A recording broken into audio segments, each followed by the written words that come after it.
The king is back. The king is back to spit facts. All right, it's time. It is time. It is time to address some things. We're talking about Hunter x Hunter. We're not doing a review on Hunter x Hunter fully because, like I said, I still need to read the manga and catch up on the Dark Continent um, exposition arc and all that. But we're just reviewing everything in a 2011 anime and what is covered. You know, the arcs that is covered from the manga. Now, personally, my favorite arc, honestly, and I've been thinking about this hard. I was like, you know what? My favorite arc is probably York New. We got the Phantom trope. I feel like okay, and we're gonna get on. I might do a separate video talking, going into more detail about the Chimera Ant arc. But first of all, Karapika is my favorite character. I mean, honestly, let's just be real. Um, Karapika is literally. It was just one scene. It was so funny. I was like, Karapika's a bad bitch. This dude is a bad bitch. This fucking crossdresser. This weirdo. But anyways, I mean, he had to do it. But let's just be real. Karapika's they might as well have just drawn him with tits. But and no weirdo shit either. I'm just saying like, you know. But anyways, okay, so yeah, like York knew we had the Phantom trope.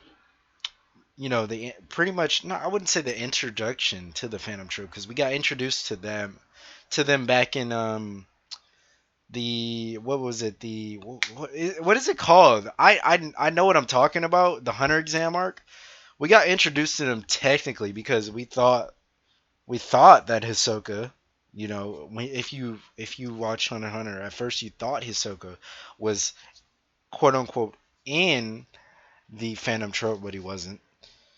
Um, Now let me talk about some things that bothered me, and I feel like these things will be addressed in the future. Now, one thing that bothered me that probably won't be addressed in the future actually, and won't like get any, I guess, sort of sequel is Hisoka versus Chrollo. If Hisoka versus Chrollo, I think it would have been a good strategic slash just good fight, except the info dumps because we know Hunter x Hunter likes the info dump. That's one thing. As much as I think Hunter x Hunter is a masterpiece, one thing I do not like about Hunter x Hunter is that it info dumps everything.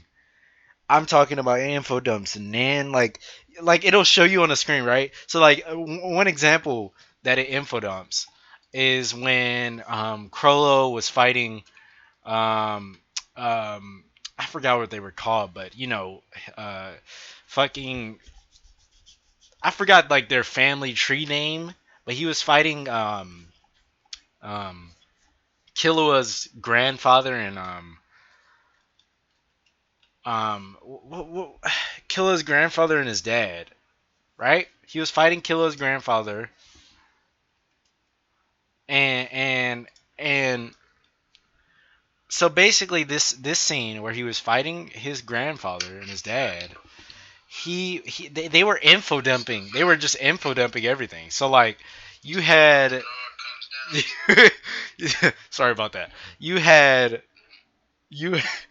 you had so basically they were fighting, right? And then they were explaining like what was going on. Like we could see what was first they would show what was going on and then they would explain it like we didn't just see it. Like that annoyed the hell out of me because like I can see it. It's better good exposition is shown through okay, I can see it. You don't have to you shouldn't have to be you shouldn't feel like you have to as an author to info dump it to me. Nonetheless, Togashi's the GOAT. But anyways, yeah, I don't like the info dumps, so that's one thing that bothered me. Besides the Hisoka versus Chrollo, I feel like I said, Hisoka versus Chrollo, I think it would have been a good strategic fight. But besides the info dumps, and at the end of the day, I personally feel like Hisoka would have came out on top. Now here's why. I feel as though Hisoka's older, right? He's 28. I feel like he has more experience, just more. He's very manipulative, so I feel like he would have ended up manipulating Krollo whether he was physically stronger or not. I'm not even talking about physical strength because they're both physically strong, obviously. But I'm saying when it comes down to their mental game, they're both like very strategic in what they do, right? So I feel like Hisoka's more of a manipulator type of person, and I'm not even talking about their nan abilities or what they were born with. I'm talking about just their personality traits, right? They're both manipulative. I'll give them that. But I feel like at the end of the day, Hisoka would have come out on top. But that's another argument for another time, I guess. So I feel like Hisoka would have came on top, right? And then one other thing that bothered me was when Karapika, my favorite character, was taking vengeance on the Phantom trope, right? Um,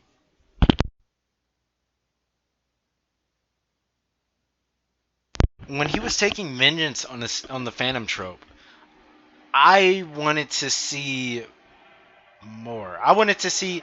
Now I didn't want him to get selfish and pretty much give up his friends, right? Because like I said, I think it was good writing. How okay he lost the people he loved and friends, but now he made new friends and he actually bonded with them. He doesn't want to do that same mistake again, right? So that's good writing.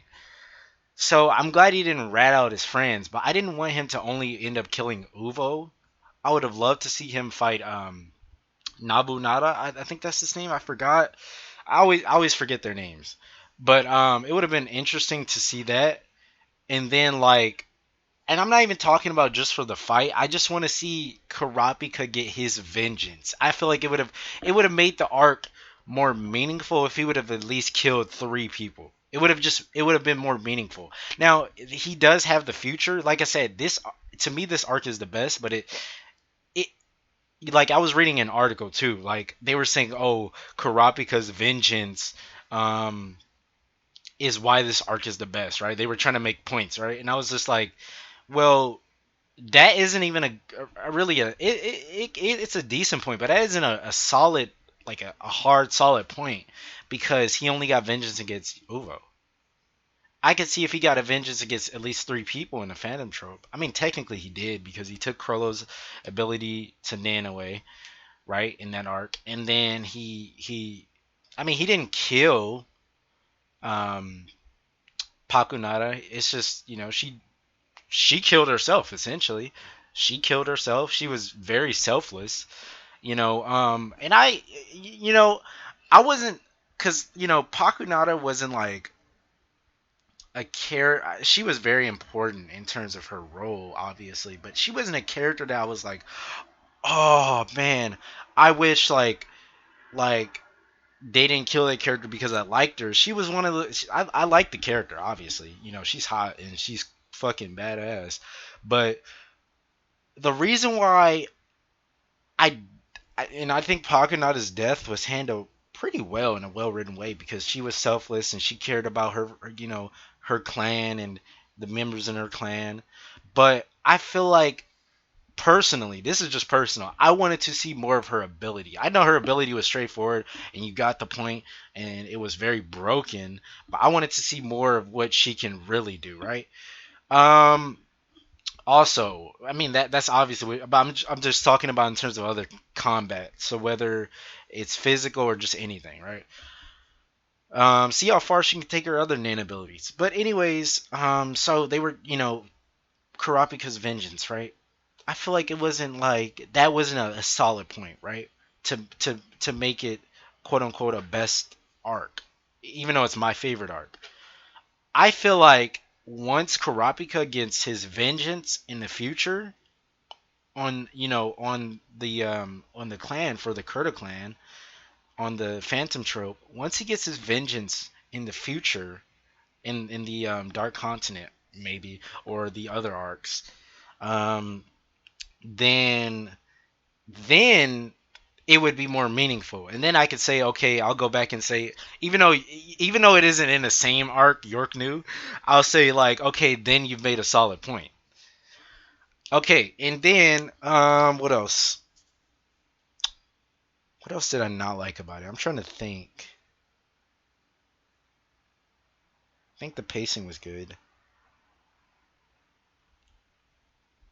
Honestly, hmm.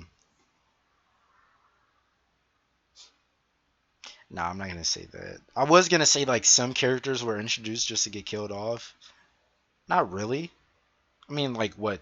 Two characters were killed off that were introduced. Like they were teaming up with Kurapika when he was trying to receive the Scarlet's eyes when he joined that little um, thing to protect fucking was it the mayor's daughter or something like that. I forgot her name. I completely forgot her name. But yeah, I would say other than that, I pretty much like the arc. It's my favorite arc. Um, it was definitely my favorite arc of all time in Hunter x Hunter.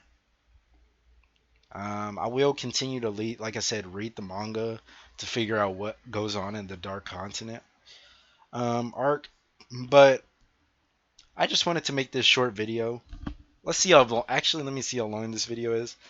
I wanted to make this video not too long, just explaining my favorite parts of Hunter x Hunter. But definitely, I think this arc. I would say that this arc is my favorite so far that's happened in the entire series. So from the manga, from the Dark Continent, from the Chimera Ant, from pretty much every arc. I think this is definitely my favorite. Um, if I'm gonna say anything wrong about it, I would nitpick. But I really, off the top of my head, I can't really think of anything. But if I do like a structured, or more structured or detailed video in the future, which will be a follow-up video to this one, then I'll let you guys know and I'll post that. But let me know what's your favorite arc in Hunter x Hunter, and I'll catch you guys later. Let me know what's also your favorite character. Peace.